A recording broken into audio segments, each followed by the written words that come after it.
over right now. And can I share the screen? Yes, Robin? let me just give you permission.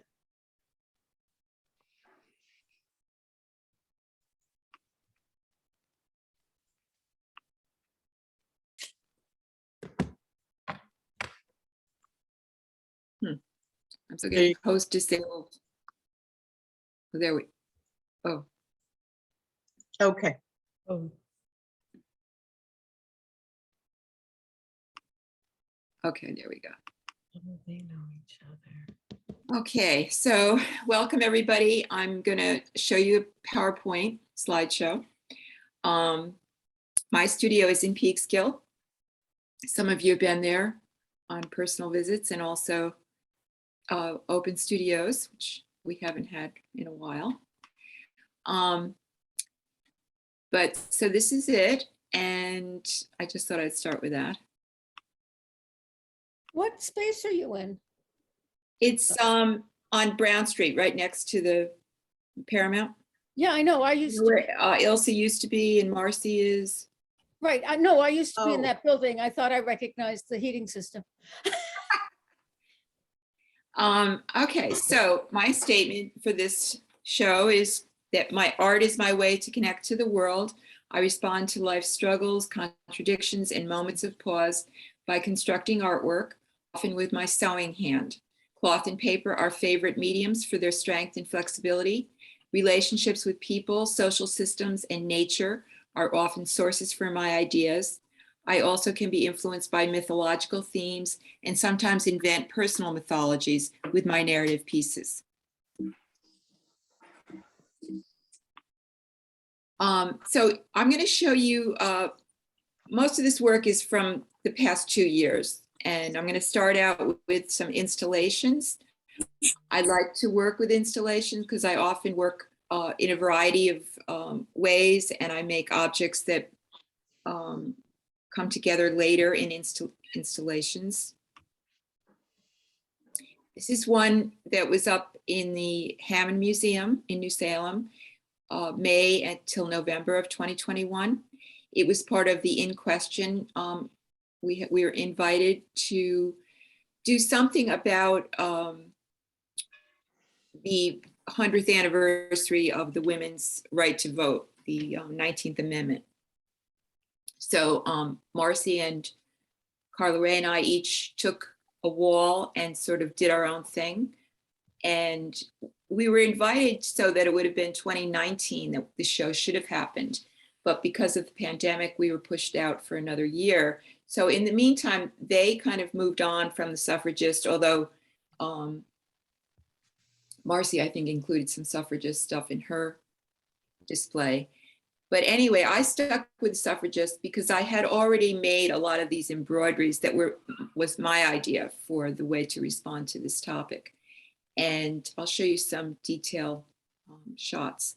So the big thing was these embroideries. They're about, I don't know, 12 by 12.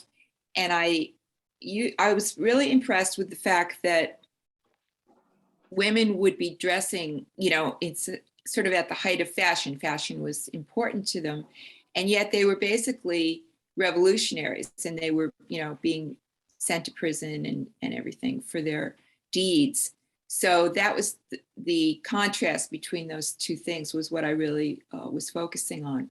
So the installation was basically a wall collage, and you can see I use these colors of gold, white, and purple, which stand for purity, loyalty, and hope, which were the colors of the American suffragist movement. And then I also blew up these photographs of women being dragged off to prison, and I included these small portraits of suffragists. So that's just some detail shots. I also included these signs. I hand wrote them because at the time of that all this was happening in the 1890s through early 1900s, you know, we didn't have Madison Avenue kinds of campaigns. People would handwrite signs, and the slogans were very important, and they really voiced the women's point of view. Another installation I did last year was suburban wildlife. And that came out of the time during the pandemic as well, in that, you know, we were all spending a lot more time in our backyards. And I was noticing how the animals were much bolder than they normally would. They would just come right out and be seen. So I came up with these sort of, I call them tapestries, but they're really drawings that were printed on cloth and then put into collages. What are the collages made out of, Mary? It's felt with a variety of, you know, collage materials, and then the drawings were done. I printed them through Spoonflower, which is a company that prints fabric drawings on fabric. Okay, thank So you. this is inside the storefront, and so you can see I have, you know, these deer, just silhouettes. This is a wall that I did drawings and poetry about animals. This is another sort of tapestry. And this one was one of the early animal tapestries I did. This piece is from March 2020. It actually closed the day that we started lockdown. So I was lucky that we had our show just before that. It was an invitation from a friend of mine who belonged to a gallery in Chelsea. And our theme was witness. So each of us took the theme, and my direction was to make some sort of a plea for safe and legal health care for women. And I didn't want it to just be about abortion so much, because I didn't want to like represent all the gory stuff, but I do have here some references to abortion. This banner is basically prints of uteruses. This one is the names of different kinds of remedies women would take, even through colonial times. Well, actually back in history, even in Egypt, there's documentation of women taking plants to, you know, self-abort. And it was never considered illegal. It was never an issue. People just did it. Women in colonial times would have gardens with the plants that they needed. And only, you know, in recent times has it become a political issue. This is a close-up of some of the items I used. I have this large embroidery of a woman, and then these toy wolves. Now the wolf image comes from another installation I did, which I'll also show you pictures of. And that is the idea that of wolf as a protector and a protectress. The female wolf is very protective to her young and very good parent.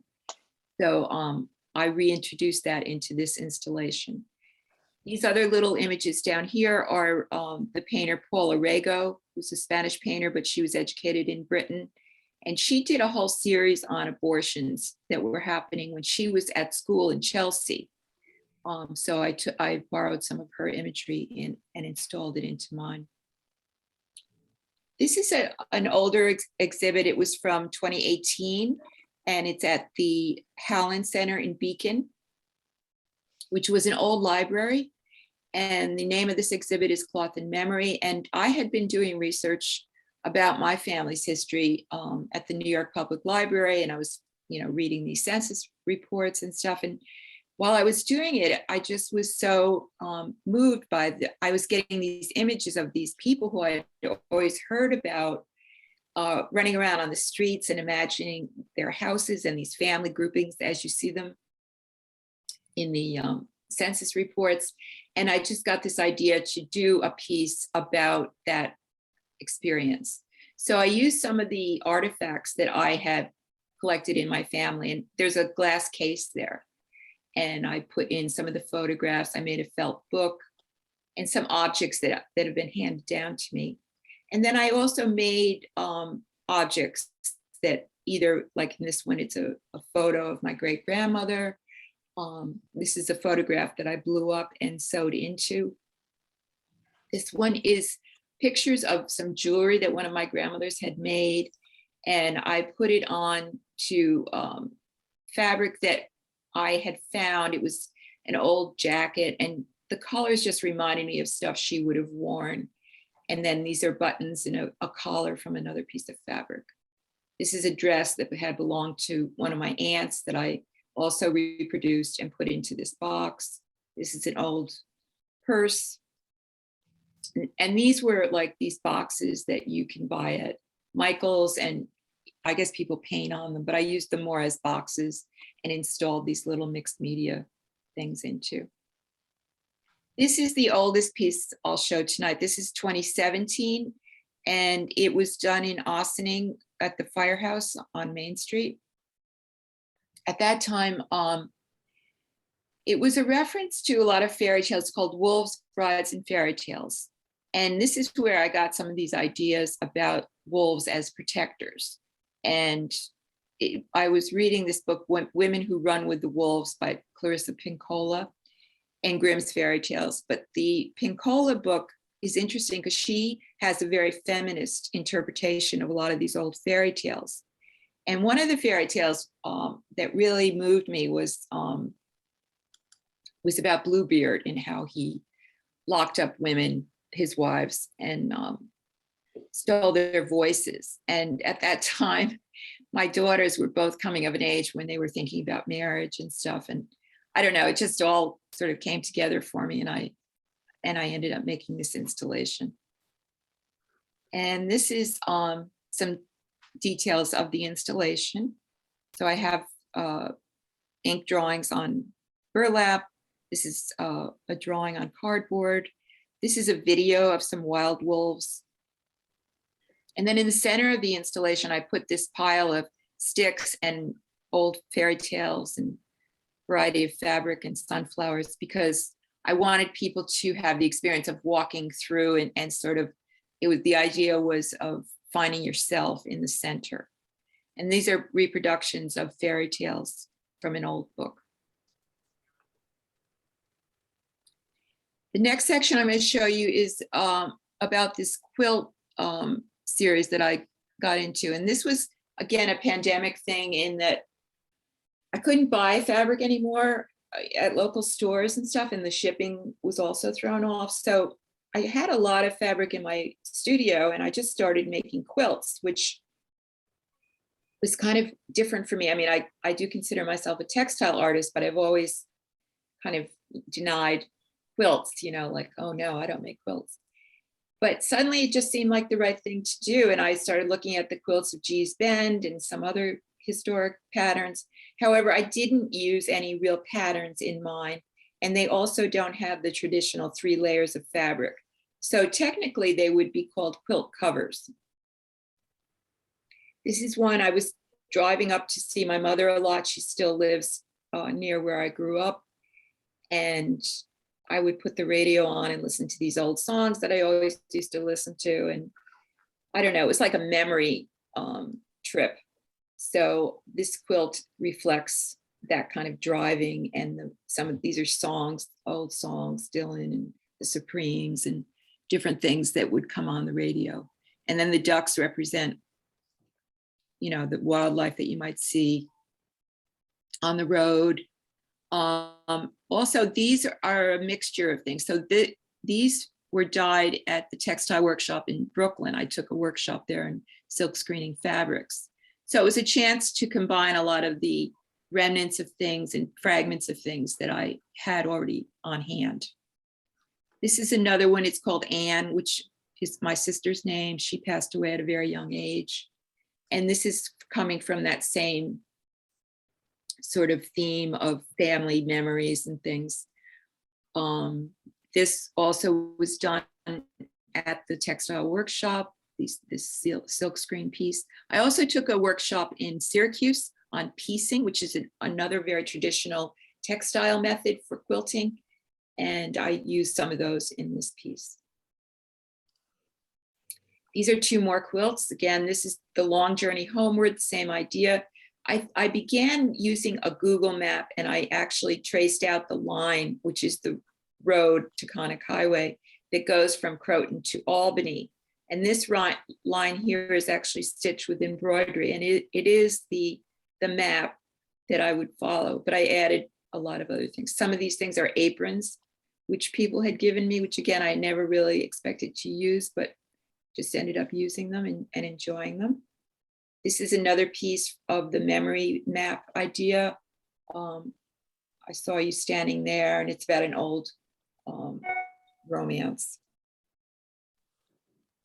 Then most recently now I've been working with collage, but I feel like even though I've always done collage, my new collages are directly influenced by the quilt making in the way I approach the materials, because I think I use bulkier blocks of color and I use a lot more textiles.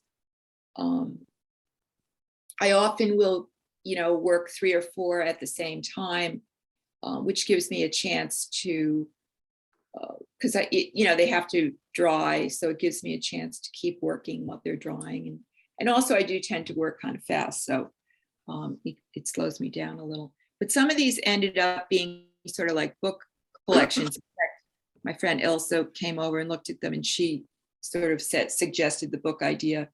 So I think that makes a lot of sense for a way to how they relate to each other.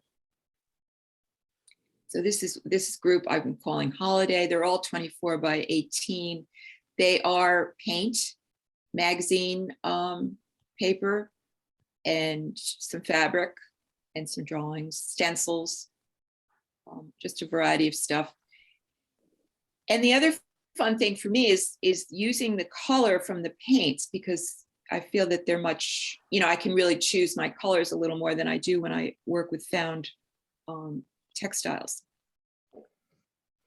This series was called Hanging by a Thread. I guess I was probably pretty frustrated at that point with the pandemic and everything else. So I ended up doing this series.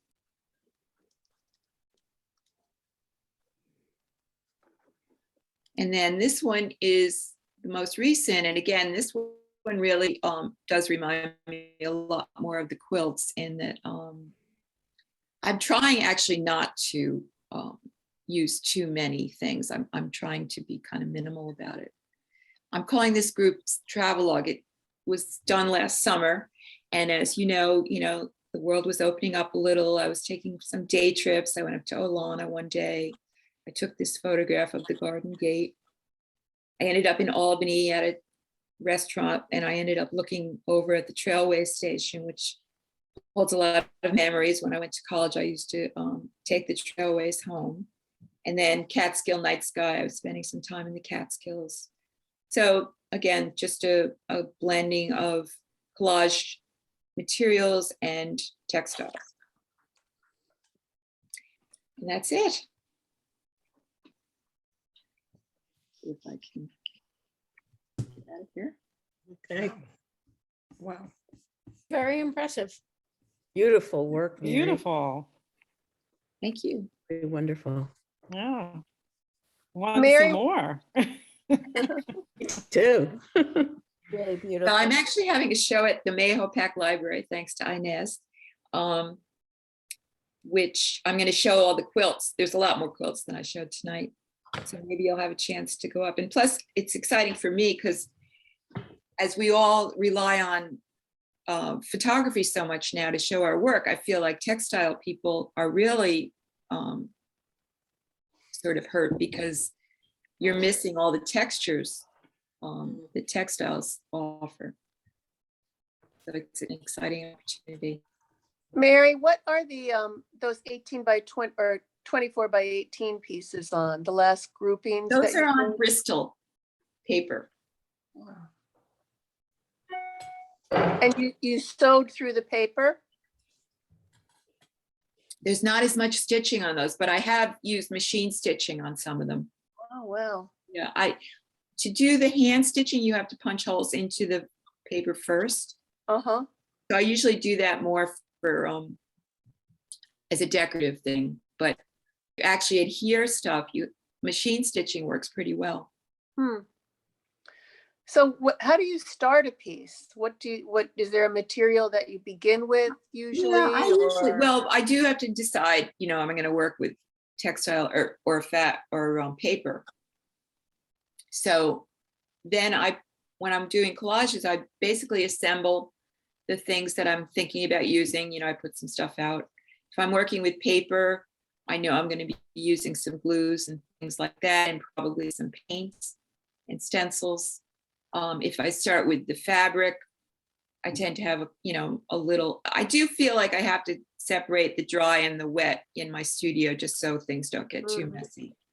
So I sort of do make that decision if it's going to be heavily paper and glue or if it's going to be textile. But I tend to I really need some kind of physical point to begin with. I think that's why I like collage so much, because like you, Patrice, as a painter, I just can't even imagine facing the blank canvas. I have to have something that I can handle and start playing around with. Mary, what role does color play? I mean, do you decide based on color? I mean, I really love the fact that you're not afraid to use color.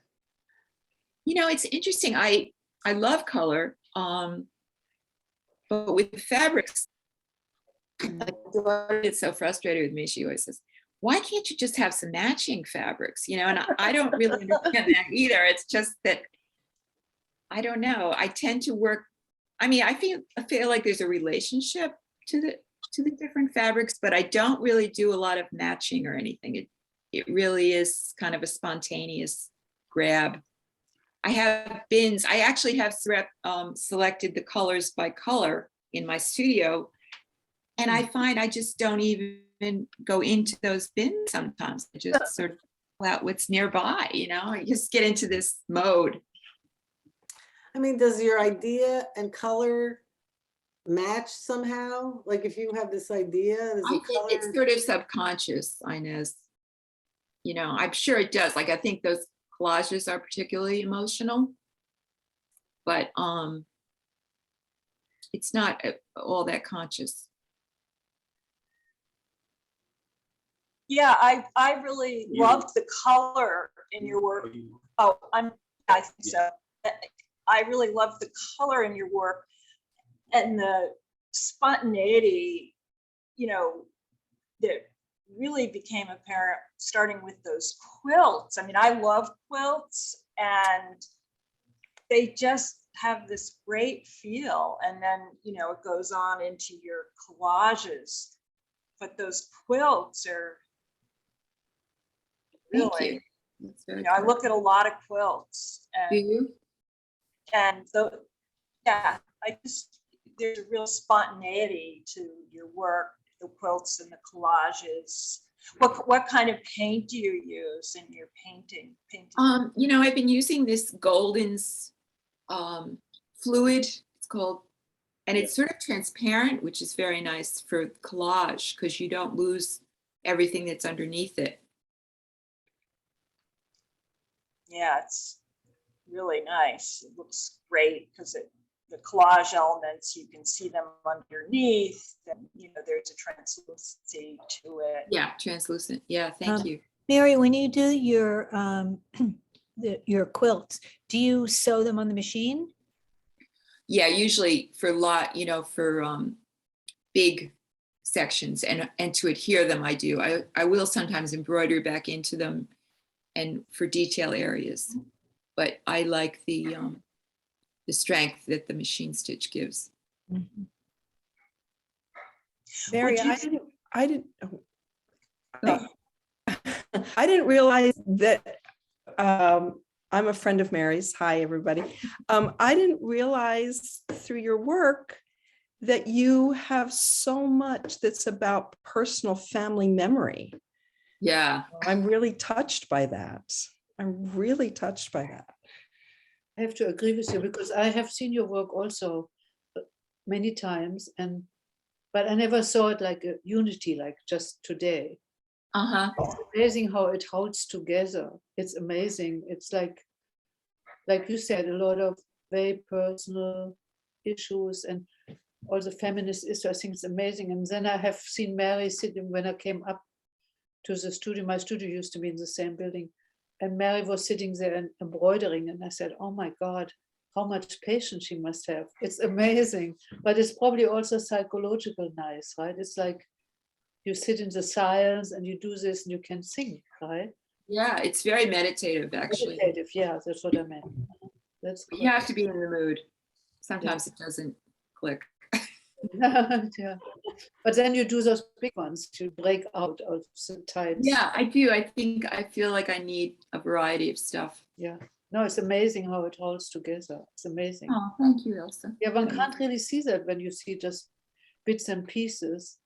But as a unit, it's like it's great, yeah. I was Yeah. just wondering, Mary, if you have you experimented with printing on fabric?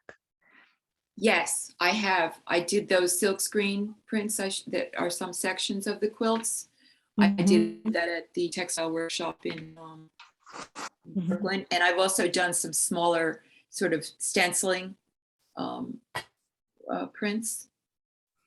Have you ever used like any photographs and printed on fabric? Yeah, I've done that too. Yeah, I can either print, I do some small ones of those on my own laser printer. And I've also sent them out to Spoonflower. Do you know that place? I know Spoonflower, yeah. They do professional printing of drawings and things. Oh, do they? Oh, okay. Yeah. Okay. What do you have Yeah, to those say? animals were printed, the drawings, before they went into the collage areas. Yeah, I was really, I had felt like Ilse, I had a different idea of your work, and I felt like I really got to see just a much broader view of what you do. And I love the way you were combining the printed material with the painted stuff. And it was making me think, I just realized that I was really interested in collage myself recently, because I've collected all this ephemera for so many years. And I just started this, it's not really a course because it's something that's pre-recorded, but I wondered if you've ever heard of Marianne Moss? No. She's an artist who does these incredible painted sketchbooks, but she also does this course, which I paid for, and it's sewing ephemera with a machine into books. And I just started doing that here. And it's just, I don't know, it's just something that I hadn't thought, I don't know whether I would go over to putting my painted material with it or not, but I love the way, I love the idea of stitching paper into paper on a machine. Yeah. It's I never knew that my machine could do that, but apparently it's pretty tough machine. I know. It's Really really, good to see. I really enjoyed it that. does ruin the needles though, the paper. Oh, it does. Yeah, I figured that might happen. It'll Just eat like away at the paper ruins metal. scissors too. You can't use the same scissors on. Exactly. I ruined a good pair of scissors with paper. Yeah. Yeah, but really great work. Thanks for showing. Mary, I love the variety of your work, and that hanging by a thread is just so powerful. Yeah, I love Really Yeah, just that was my beautiful. favorite. Yeah. It's amazing, yeah, also, right? And I love how you also incorporate, archival photographs into your work. Could you talk a little bit about where you find the photographic images? And Well, the ones from the Cloth and Memory show are my own family's archival photographs. But I'm in this other group with Lisa, and we were talking the other day, and somebody reminded me that I also have found photographs on the street. This woman down the block moved out of her house, and she had all these black and white photographs of a trip to Mexico. Oh, wow. In like I don't even know what it was, maybe the 50s. It was old, they look very old. What a find. It was great. Beautiful. And I saved them for a long time, and I did use them on a few pieces. I think I saved them. I don't even know. After a while, you just have so much stuff, you don't even know what you have anymore. It's Yeah. very powerful. Yeah. Beautiful. Mary, I was looking at some work by Nick Cave today. Oh, yeah. They had photographs of some of his pieces that were made from deflated lawn ornaments. Huh. You know how they have those Those inflated dog things? trees or, for different holidays. And they were kind of deflated and strung together, but they still, you couldn't recognize them, but they maintained some volume to them. And Mhm. I guess I'm thinking about those because I just wonder about, your work mostly has a relationship to the plane, the wall Yeah. still.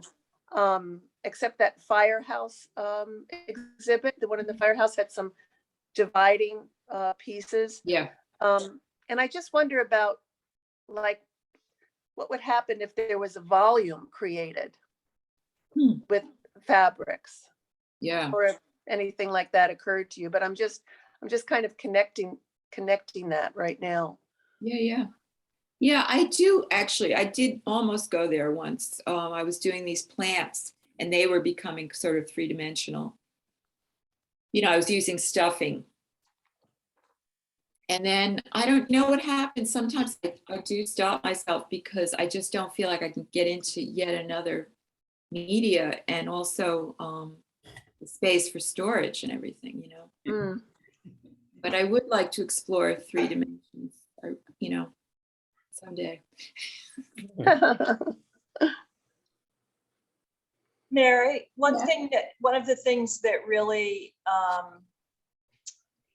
also was kind of really moving to me were all the animals in the first part. I mean, they're very, I don't know, can you talk more about that? I mean, I know a lot of it came from the pandemic and things, but Yeah. they just had a real presence in your work. And Mhm. Yeah.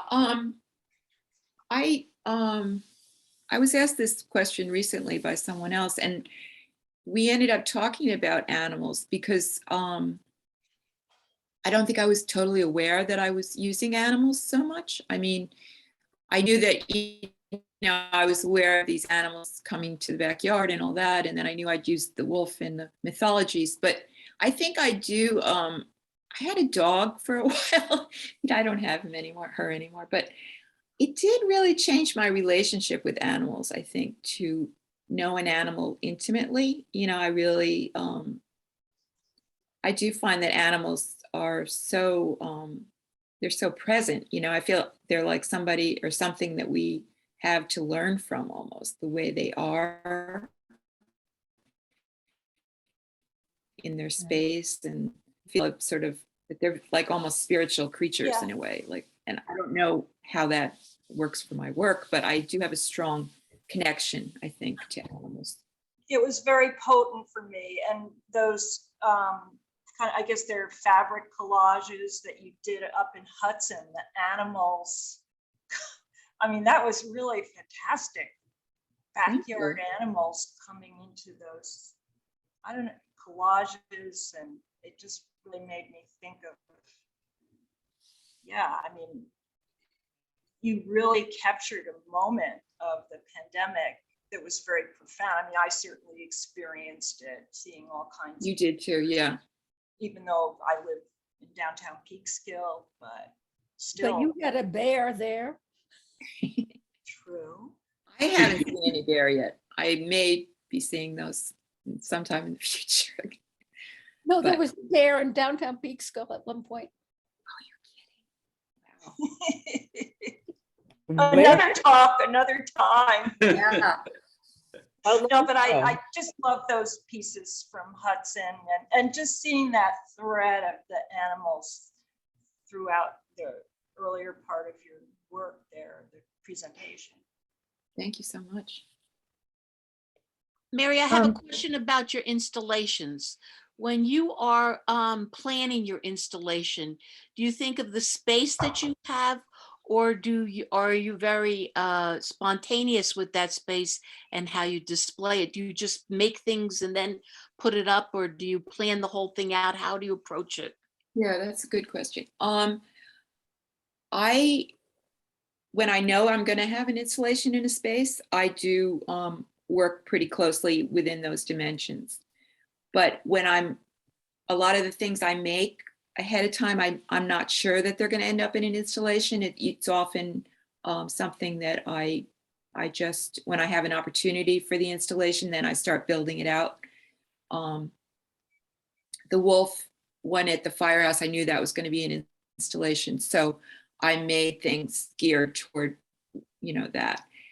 But, and then the one at Hammond, I also knew, and we did the dimensions. But, you do need to play around so much. And I usually use my studio as a staging area. And I try to, put things together either in sections, or if it's small enough, I can do the whole thing to work it out. Because I do need to see, I'm not that good at, planning just on paper and then filling in.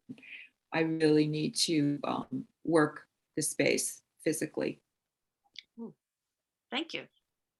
Speaking of animals, I just wanted to, I didn't know if you were familiar with Temple Grandin, who's an animal scientist and also on the autism spectrum. She's written a lot and spoken a lot about her own autism, but she did a book called Animals in Translation.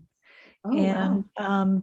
she talked a lot about her relationship to animals. And questioning how they act, and feel. So it might be worth. Yeah, can you repeat her name again? Temple, Temple, Grandin, Grandin.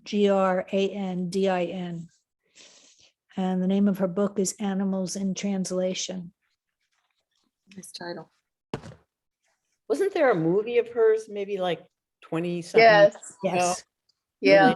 The slaughtering of animals, I think. Yes. Yeah. Well, an animal scientist. She used to design cattle chutes. Right. So that the animals would stay calm before their slaughter. Yeah, she's an interesting character. Yeah. But her affinity to animals is quite interesting. Yeah.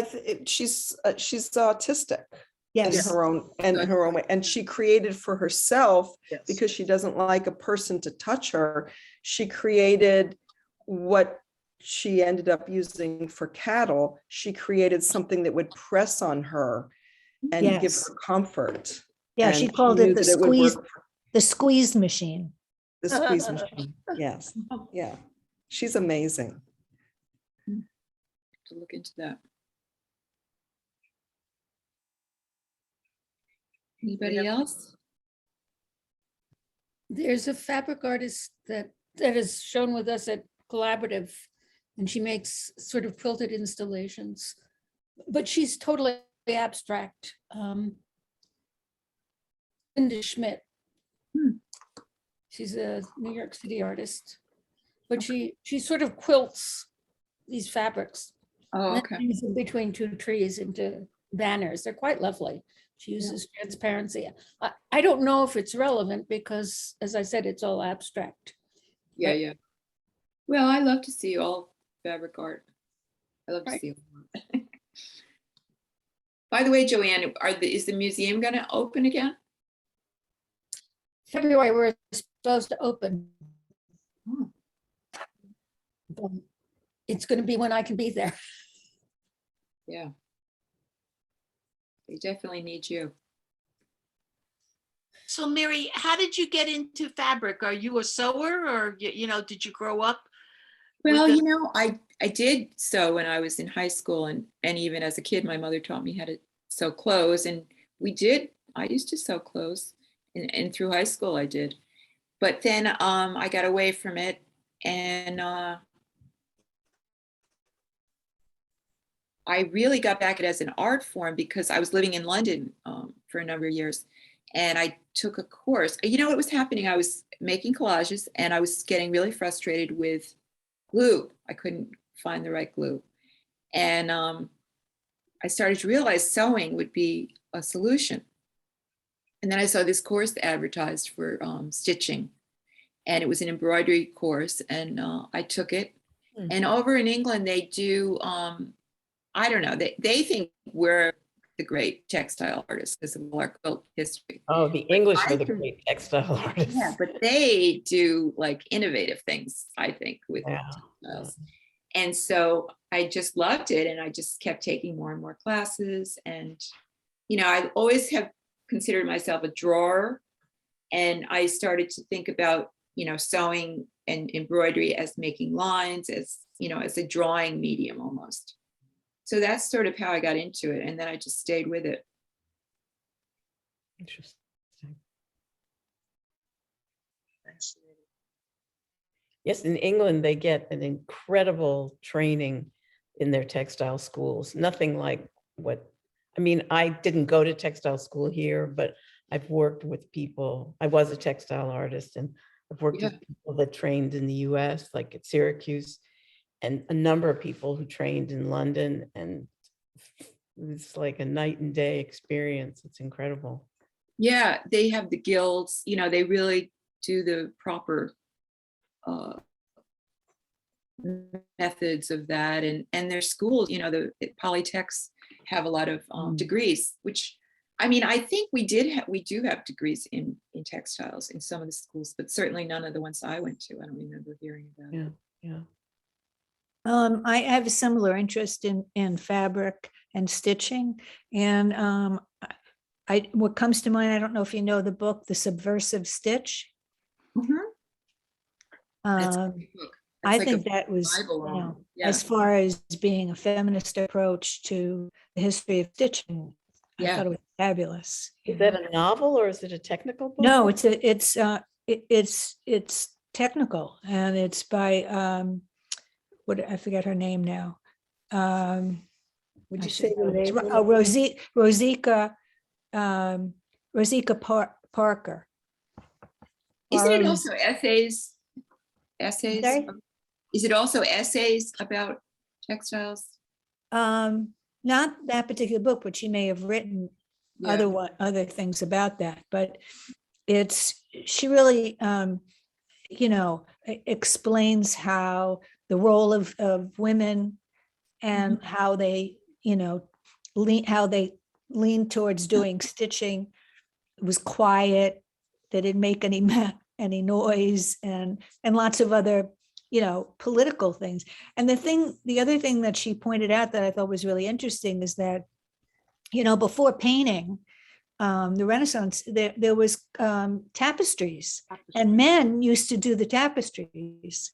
So the point that she was making was that once painting came along, they sort of gave tapestries to the women because it was considered less of a Was a craft. field. Right. And one of the things about feminism is that craft became fine art. And several of the crafts, including stitching and some weaving, suddenly became meaningful in new ways. Women's work became fine art. Is that book, is that called The Subversive Thread? Is that what you said? Subversive Stitch. Stitch. I have to admit, my family, my grandmother and everyone was weaving. We have this huge looms at home. Oh, wow. All the time. They wove all the time, but they had no time for us kids. So my mother, but my mother wanted me to go to learn sewing. So I had to go to school for a year and to learn sewing and to fix sheets and, to put patches. If you something ripped, to learn how to put a patch in. Honestly, I hated it so much that I never ever wanted to sew again in my whole life. I was going to say, really. So I never went back to that, but I had a sewing machine then later on, and I did my own clothes. I did that because I didn't have enough money to buy so nice clothes, and I wanted nice clothes, so I learned how to sew. So that's the first time after many years I went back to it. And now I don't have a sewing sometimes, Elsie, your work also could be, it's very fiber intensive. But I can't, I have no sewing machine, that's the problem. I gave it away. You can but get maybe- them very cheap now at yard Really? sales. A new one or an old one? My friend got a new one, practically new. What happens is they buy them and then they don't. Sometimes they buy them for their children and the children don't stick with it or Yeah. aren't interested. And then I have no patience anymore for that. I have to. Yeah, also for the weaving, which is such a great thing. I mean, my grandmother wove did weave this beautiful, this beautiful tapestries. And I learned all that, but I have no. Do you have any of those? I have some, yeah, but they're in a big box because I think they look so dusty. I hate dusty stuff, so I feel so dusty myself. So I don't want dusty stuff on me. So anyhow, now I have some. They're very, very, very beautiful, but they're very old and they're starting to rip now. Yeah. Well, you And- know, when I did I taught for Arts Westchester for a while, and I would have these senior groups. Uh-huh. And I was always thinking, oh, they'll love sewing and, you know, we'll do all this. They didn't want to know anything about sewing because, you know, sewing to them was work. I mean, they had to sew. Right. Yeah, yeah, They didn't want anything to do with it. yeah. Just like we had to take sewing and home ec, remember that? Yes. Yeah. Mhm. Yeah. Mary, Yeah. I have to go on to another call. Okay, well, thank you for So- coming. Bye, Thank you. Barbara. Bye, everybody. Good night. Barbara. Bye. Mary, is that your own poetry that you incorporate into your work, or? No, that Oh, was okay. from books. Yeah. Okay. Because I was going to ask you about your poems, but Yeah. never no. mind. Yeah. I wonder if anybody saw this in the Times this week. There was a piece about secret letters and how people used to send a secret letter by folding it a particular way, cutting what they called a dagger shape in the fold, and then putting a stitch in it Oh. so that when it was delivered, the person could tell if it had been opened and read or not. I tried to duplicate it, but I couldn't figure out how there were some pictures of it too to follow how they did it. That sounds interesting.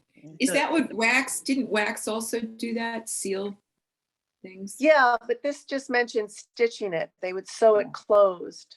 So this dagger closed. Wow. Where was that article? Or It was in the Times this week. okay. I think I saved it, but then I think it turned into paper mache. So I don't know. No, I'm deep in paper mache right now. God. Yeah. Is Larry still? There was also at one Larry- point I heard Larry, that I are you believe it there? was in. Can I Oh, ask you sorry? something? Did you have to learn home economics as a man and No. in school? No home economics. Didn't need to- Sewing and cooking. Guys had wood shop. They got wood shop. Yeah, wood shop, Yeah. exactly. Wood shop Yeah. and mechanics, right? And mechanics too, right? Well, no, that was not a requirement. But there's some schools where the Drafting. learn that too. Drafting. I had to do that too. Well, when we were in high school, my brother, they offered a class called Male Survival. And my brother ended up in male survival, and Oh. because there was no room in shop for him, so he learned to cook and to sew, and he came home with endless stuffed animals, which he still has till Oh. today. Sounds like a really good idea to me.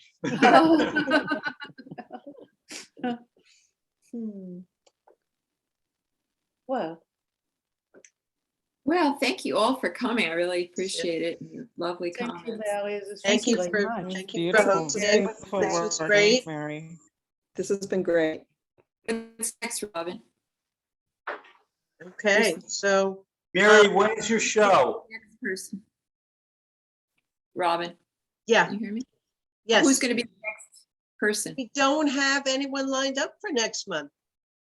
Oh. So if anyone would like to volunteer, But I'm looking and most of us on the screen have done it. most of us have, and I won't embarrass the people who haven't.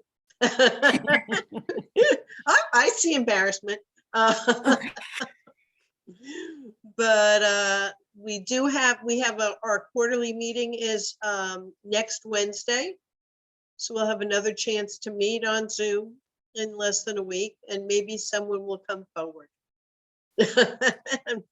and volunteer for February. Mary, when is your show in Mayapack? Going to be the month of March, Okay. Oh, Okay. nice. Mayopac You Library. send out announcements, right, Mary? Yeah. Okay, I'll- And you'll I'll let send it us to know so you. Carol can put it in the I'll put it newsletter. in, I'll put it in a newsletter for sure. Great. Thank you so Mhm. much. I finally have a postcard for my show Oh, good. Oh, great. and a press release. It's in 2 weeks. Oh, wow. Hmm. Where's So your show? Robin, Julie? when do you need things for newsletters? I keep forgetting to do that. I don't know. How do you do that? It, Send it to you? give it, if you can send something to me like before the 12th of the month. The To you. newsletter goes out the third Wednesday. But I don't have your email. Where do you send it? Just info? I'll put it in the chat. Hold on. She'll put in the ad, but also there's a link on the PAA website. Oh, Under where? events, if you click on events, there's a form to submit your event. Oh, then that's probably the easiest. You can do that, and I just put my email in the chat too. Oh, okay. so. But Joanne, where's your show? Series Gallery, West 27th. Okay. Carol, Wanna just announce their non-class is a Carol. Carol.bash. In reception. Bash at gmail.com. gmail.com. Okay, now I have you. Thank you, Carol. All right. Well, thank you again. Thank you, Mary. Mary. This was great. Okay. Very inspirational, Mary. Thank you. Thank Thank you. Thank you, everyone. for coming. Tear up all my clothes and reconstruct them into something beautiful.